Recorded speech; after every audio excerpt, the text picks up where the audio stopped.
Hey, what's up everybody? It's Lids, and we're back for some more Gwent, and we need to talk. This is critical. The future of Gwent may be on the line. Today, we'll reflect more on the results of the first Balance Council vote, dive deep into design considerations when making the second vote, and plan which cards we want to vote for. As a reminder, the Gwent developers are no longer doing balance patches. Instead, players now vote to buff and nerf cards. Now that we've seen the system in action, I know people had strong opinions, it's important that we break down what did and did not work well, so that we can make improvements going forward. Because if we don't, Gwent could be in trouble. Let's start with a review of the results from the first voting session. I provided a quick reaction here, but it's important to reflect now that we've had more time to digest how those things went, rather than just overreact to our first impressions. For reasons we'll discuss, that could get us in trouble. And the first thing you might be thinking is, sure, some things were fine, but a lot went wrong. And that's, first of all, a bit of an overstatement, but also to be expected. This is a new system that we're trying for the first time. It was never going to be perfect, at least certainly not at the very beginning. But now we need to learn from our mistakes so that we don't repeat them. But Lids, you say, my favorite deck got nerfed, and now I need to remake it. But yes, that's what happens when cards get changed. Strong decks will get weaker, and weak decks will get stronger. You were probably playing a strong deck, so there's a good chance that at least one of the 31 nerfs affected you. But that doesn't necessarily mean that those results were problematic. Was it fair? Well, to answer that, we need to take a big step back to discuss the most important concept for this system that most of us took for granted. Balance.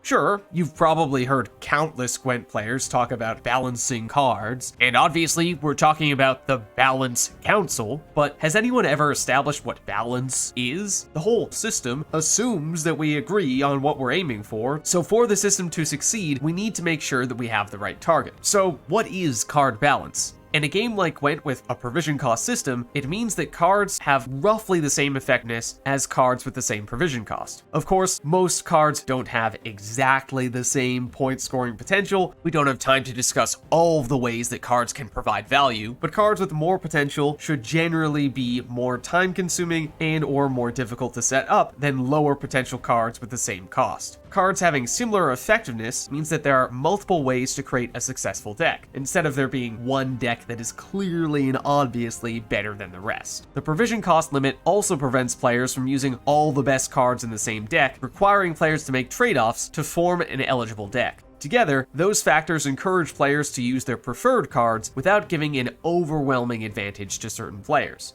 Even if players have the same goal to create a deck that wins, there are numerous viable methods they can use to reach that goal. This dynamic encourages players to use a wide range of decks, which is the source of variety in Gwent gameplay. Why does that definition even matter? Because it is the common ground that we can all agree on and reference when we're unsure what card changes to make. It is when we deviate from these principles that we make decisions to the detriment of Gwent as a whole. It is therefore the most important concept to consider when making Balance Council votes.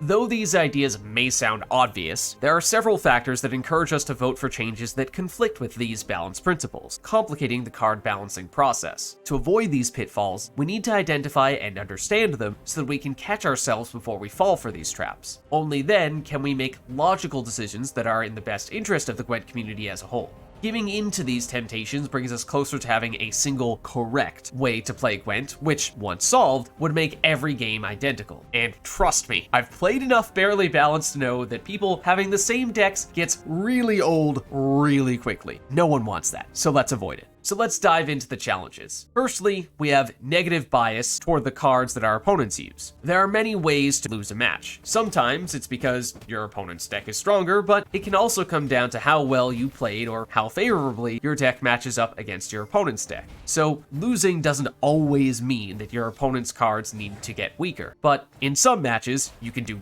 everything right and still lose because your opponent's deck is just that much stronger. That is when weakening some of your opponent's cards could be a reasonable design decision. It can be challenging to draw the line between which cards deserve nerfs because they're overpowered and which you dislike because you lost to them fair and square, but that's a determination we will need to make regularly. Next, we have positive bias toward the cards that we use. So, on the other hand, just because you like using a card doesn't mean that it should be exempt from nerfs. In fact, assuming that you, and likely many other players, are using a card because it's clearly stronger than the alternatives, then that may be a sign that those alternative cards should get stronger, or that the card you're using should be weaker. Obviously, it can feel bad to have one of your cards that you use get weaker, but remember, we agreed that there should be multiple ways to create a successful deck instead of having one card or set of cards that is clearly and obviously better than the rest. And that still applies when we're personally affected. For example, I used an Ogroids deck to farm lots of wins at the beginning of the season, so it would benefit me if that archetype were to remain strong. For that reason, I might rationalize not nerfing Ogroid cards or even trying to give them a buff. However, I know that the reason why that deck won wasn't because I outplayed my opponents, but just because my cards were stronger than their cards. Balance doesn't mean that my opponents get weaker while I remain unaffected. Understanding this, as you will soon see, I'm deliberately voting to nerf some of the cards that I used most this season. It's difficult to avoid favoring the cards that we use and disfavoring the cards that our opponents use, but for the Balance Council system to work, we need to remind ourselves to target overall card balance, not just stacking the deck in our favor. Next, we have revenge for previous votes. Similarly, our first reaction to seeing voting results should not necessarily be to undo all the changes in the next voting season. Yes, we may vote for some changes that are bad enough that we need to fix them, but for the most part, if a card won a vote, there's probably a good reason, unless it was for one of the reasons described here. So, if your favorite faction got a lot of nerfs or your least favorite faction got a lot of buffs, that does not mean that you should just get revenge in the next voting season by reversing that trend. If we do that, then rather than improving overall card balance, we will just create wild balance swings from one season to the next without resolving anything. Then we get so preoccupied with winning this self-imposed tug of war that we are distracted from our actual goal of balancing cards. So rather than give in to our impulse to undo the changes that we disagree with, we should accept that in most cases, there is a good reason for a card to win a vote. Only then can we move on to make other necessary changes. Next, we have to remind ourselves that changes affect different archetypes differently. Adding or removing one provision can make a huge difference for archetypes that struggle to fit their best cards in the same deck, while some archetypes have enough options to choose from that losing one or more provision doesn't weaken the deck by much. Remember, the provision cost is supposed to prevent players from using all the best cards in the same deck, requiring us to make some trade-offs. A great example of this is Nilfgaard status spam. If we look back at the previous voting session results, we see that this archetype received the most nerfs, losing around 3 to 5 provisions depending on how you built the deck. That's a lot, which might make a lot of players wonder if those changes went too far. Yes, that means that it's no longer possible to use the same status spam decks we used in the past, but that was the reason for the change in the first place. And though Nilfgaard status spam may have been hit the hardest, it is also one of the archetypes with the most card options. That is where the X deck lost Y provisions argument that I often hear starts to break down. There are many ways to build a deck for a given archetype, and Nilfgaard status spam has so many good low provision options that swapping a couple higher provision cost cards for lower provision cards like Van Morlheim's Servant or Deathwind Arbalist does not affect it much. It is still possible to run Masquerade Ball, Rumpali, Lethal Kingslayer for a second Rumpali, Emir, Vincent, Philippe, Heatwave, and Thirsty Dames all in the same deck. So, although the number of nerfs might initially make you think that Nilfgaard status spam archetype got punished too much, the number of high-value, low-provision cards that archetype has means that players can still play a lot of strong cards in the same deck. However, most other decks would not be able to bounce back from those nerfs so easily. The lesson learned here is that sometimes we need to dig a little deeper than just how many points or provisions an archetype gained or lost to see what kind of trade-offs that will force people to make when building their decks. Just remember, it's not supposed to be possible to fit all the best cards into the same deck. The next issue is pretty simple. We want to make the best change, not necessarily the biggest change. Remember, we're trying to make cards have about the same amount of value as similarly priced cards, which sometimes may require major changes, but other times, small adjustments may be enough. For most units, increasing their power by 1 makes them 1 point stronger. Sometimes, that power increase can help an engine stay on the board longer, but otherwise, 1 base power usually doesn't make a huge difference. However, cards like Vi, Crow Mother, Ruin, Flying Redanian, and Kedwani Revenants that can be played, summoned, or spawned multiple times over the course of a match, 1 base power is worth a lot more than just 1 point. And last time, all of those cards got base power increases. As we said before, changes affect archetypes differently, and in this case, there was a clear pattern of maximizing the impact of the power changes. I get it, several of those cards were weak, but the pattern was so consistent that I'm not sure if people's intentions were to buff weak cards, which is reasonable, or if people were just trying to create chaos by making the biggest changes possible as quickly as possible, regardless of whether they were warranted. We need to be careful because we might be fine this time, but if in the future people seek dramatic changes rather than reasonable changes, then we risk making more cards overpowered.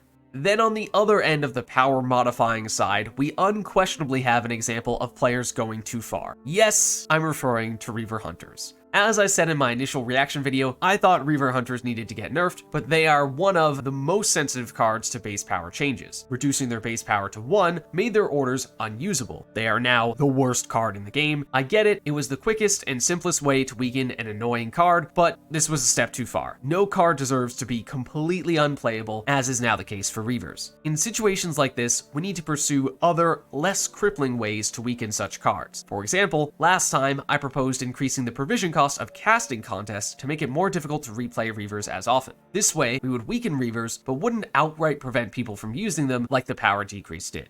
Another factor that can be hard to manage is who we are making card balance changes for. Everyone plays Gwent in their own way. Take players from different ranks, for example. Pro rank players may more consistently maximize the value of their cards, but may only use established cards and playstyles, whereas lower ranked players might not optimize cards as well, but may be more willing to experiment with unconventional risks that pro players would not take. Those are just two generalizations, but there are many more differences across various subsets of players. Given the vast array of playstyles, cards that seem strong to some players might seem weak or underused to others. For example, I've heard lots of people saying that Nilfgaard cultists are too strong, but I've actually had good success against them. So my answer to should cultists get nerfed might be different than your answer. Then there's Magic Compass, which is one of the best cards in seasonal events, but is less consistent in standard, so people's opinions will differ depending on which groups you ask. So who do we listen to when making balance decisions, especially when there are conflicting opinions? Unfortunately, there is no perfect answer. To go back to the rank example, on one hand, you could make the argument that pro-rank players are using cards the way they're supposed to be played, but pro-rank players are only a small percentage of the player base, so catering exclusively to them could marginalize the majority of players.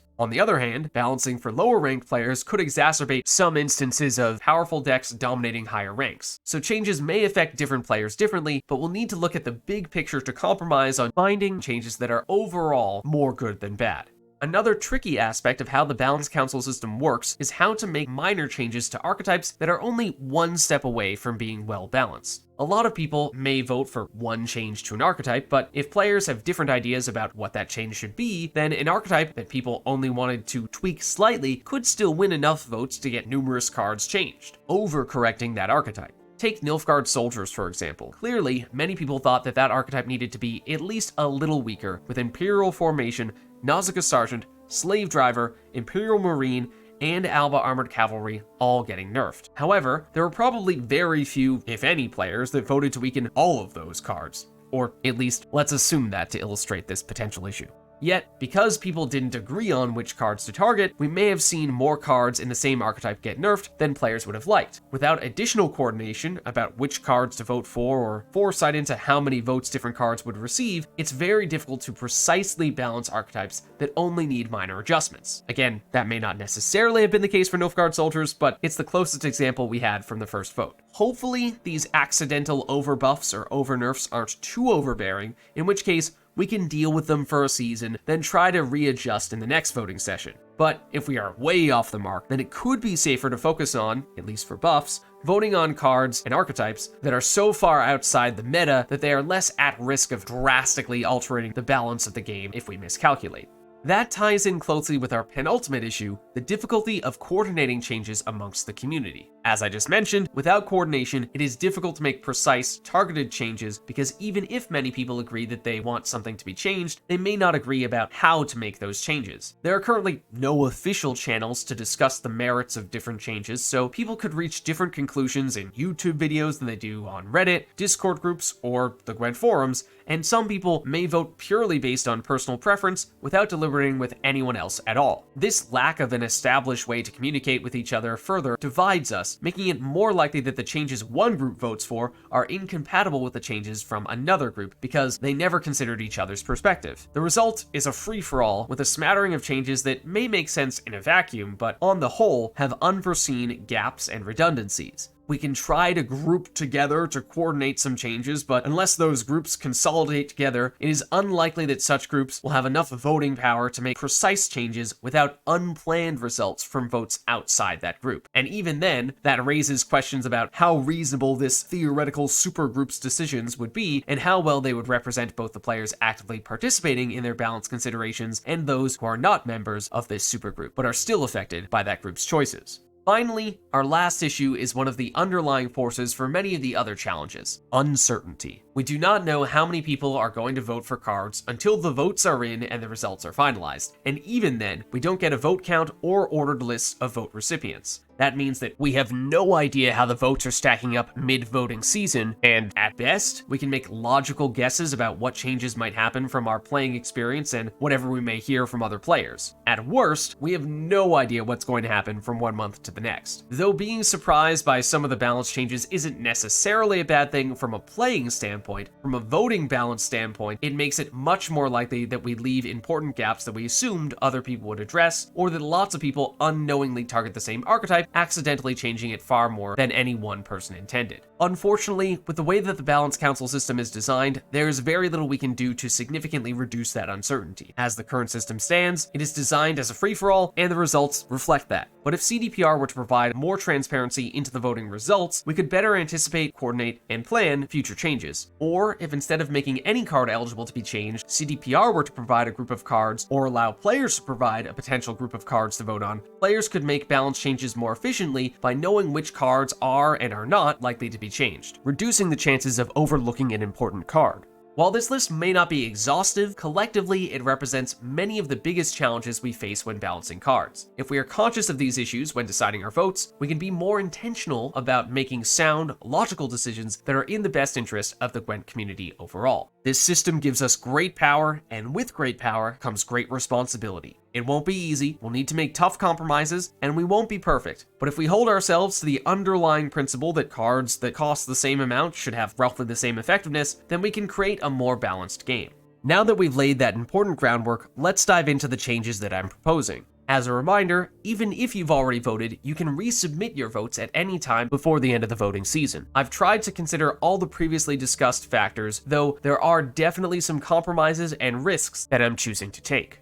Reflecting on our previous votes, last time we avoided cards that we thought obviously deserved nerfs, assuming that those cards would win whether we voted for them or not. Instead, we mostly chose cards that likely would not be changed without our support. Last time, we succeeded with a few of our votes, including at least one safe bet, the provision buff on Philip Blind Fury, that might have happened even without our support, and a power decrease to Philippe and a provision increase to Vilgefortz that both seemed less likely to win, so our votes may have made a difference. However, some of our perceived safe votes, like increasing Naglfar Taskmaster's power, did not happen, and some cards that we didn't vote on because we assumed they didn't need extra support, like a Golden Neck or provision nerf, didn't happen. So I've adjusted our strategy to put a little more of an emphasis on mainstream cards that are more likely to get other voters' attention. You guys also gave incredible feedback on our previous vote planning video. Thank you so much, that was really encouraging. Keep it up, and so you might see some of those cards and or ideas that we discussed reflected here. First, power increase. And remember, the order matters because that represents how many votes we're allocating toward that card. 3 votes for the top card, 2 for the second, and 1 for the last card. At the top, we have Brayan, exactly the same as last time. She's blatantly underpowered and doesn't fit naturally into an archetype, so she's very overdue for a buff. This is also extremely safe from a balancing standpoint because she's not about to break the game even with a power buff. Last time, this vote didn't work, but after people got a lot of the more ambitious power buffs out of their systems, we're hoping that overlooked cards like Brayan can get more attention. Next, we have Naglfar Taskmaster. Bumped up 1 spot from last time because this card is so underpowered that I assumed it was a safe pick, and yet it's still lost. Similarly to Brayan, we're hoping that this time people will focus less on dramatic power buffs and more on supporting overlooked cards. Lastly, Reaver Hunters. Oh boy. If you told me I'd be doing this last season, I'd tell you you're an absolute lunatic. But this is really important, because make no mistake, I hate Reaver Hunters. However, as we said before, no card deserves to be completely useless, and that is currently the case for Reaver Hunters. Reavers receiving a power nerf was the most glaring issue from last season, so we must set an example that we will be better with making rational, balanced decisions in the future instead of taking the easy way out. Yes, this will make Reavers strong again. Yes, I anticipate that means we will want to find a different way to nerf them next season. But for now, we can only take this one season at a time, and if we don't make this vote, then the community loses its credibility to make reasonable changes, testing people's faith in the Balance Council system. Next, power decrease. First, we have Chameleon. This one is more impactful than just 1 point, and it hits a Harmony archetype that may also get nerfed elsewhere. So let me first acknowledge that this is a risky pick as per the previously discussed issues. However, Harmony is strong, and I think targeting Chameleon is one of the best ways to make Harmony more balanced. Because Chameleon loses 1 power every time you use its order, lowering its base power means that you can replay it 1 less time. I think that's a good idea because using Chameleon near the end of a long round, when you have multiple Harmony engines on the board, can regularly be worth at least 4 or 5 Harmony boosts per turn, plus Chameleon's base power. That means that playing it once is worth around 8 points immediately, and if you can replay it multiple times, it can come close to a 20-point card. That point potential is too big for a 4 provision card. It's just a little harder to notice because Chameleon doesn't boost itself directly. So reducing the number of times you can replay Chameleon brings it closer to other 4 provision cards. Yes, in a short round or when you don't have any Harmony cards left, it would be worth only 3 points, but its high-end potential is still better than almost any other 4 provision card, even after this nerf, and that low-end risk is the only justification for it remaining 4 provisions.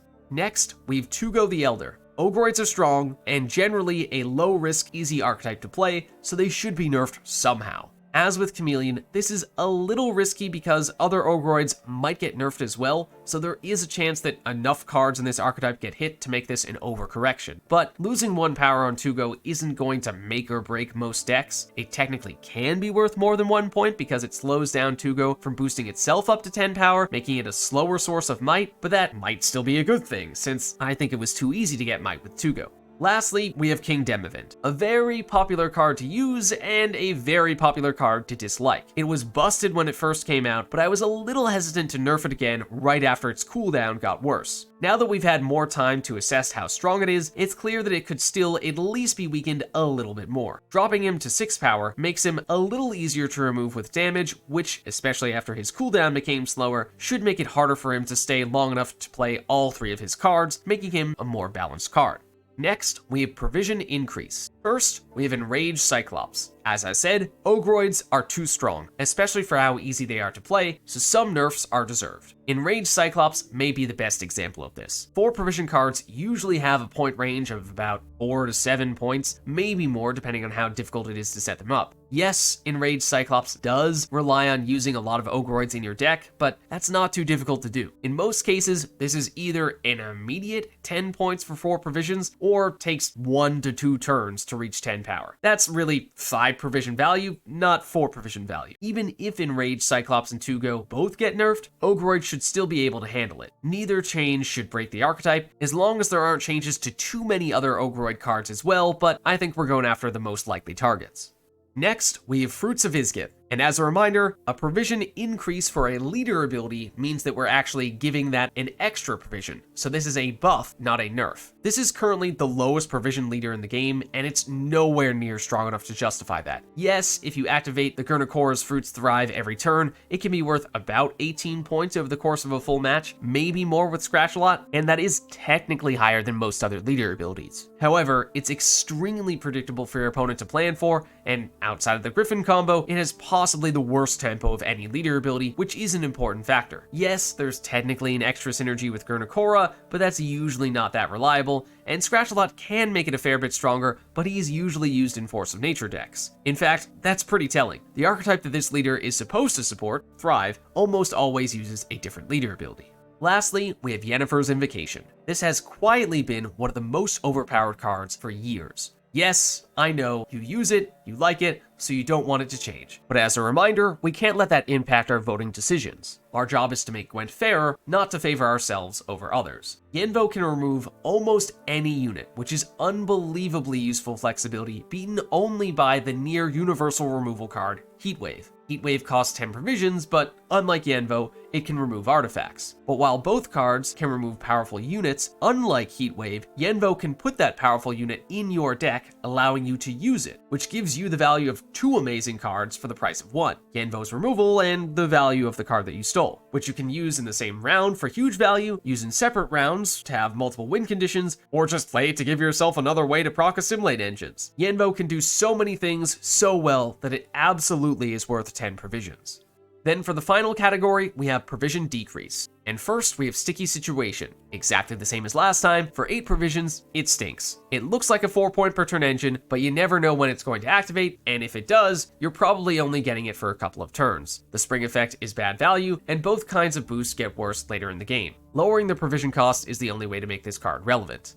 Next, we have Geralt Yrden. And this is one of the biggest double-edged swords in the game. So this is playing with fire, but hear me out. A few years ago, Yrden was everywhere, and for many matchups, using it to undo a row of your opponent's boosts was the best finisher in the game. However, since then, 2 things have changed. A while back, it got the Adrenaline 2 restriction, which in many cases forces you to play him before your opponent has done all their boosting. Now, Igni and even base Geralt are more popular than Yrden. The other change is that since the Yrden nerf, the boosting power of other cards has increased significantly. This is the main reason for the buff. With so many powerful decks out there, lowering Yrden's provision cost makes it easier for us to access tools to combat those boosts. Buffing Yrden is a huge trade-off that makes me a little uneasy. It's ruined my day more times than I could count. But I think it's worth giving it a shot, especially since the Adrenaline should mean that he'll never be as oppressive as he used to be.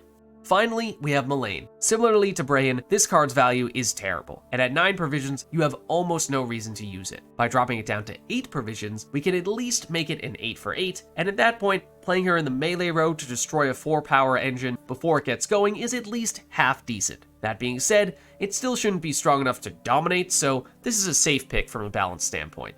So those are all the cards I'm voting for, where I'm voting for them, and why. And by voting for the same cards, we can increase the chances that they get changed. There are still a few big cards that I'm assuming will win even without our support, like Golden Necker. Surely it'll win this time, right? Remember to hit the submit button at the bottom of the page to confirm your votes before the deadline, and you can change your votes at any time before the deadline by resubmitting them.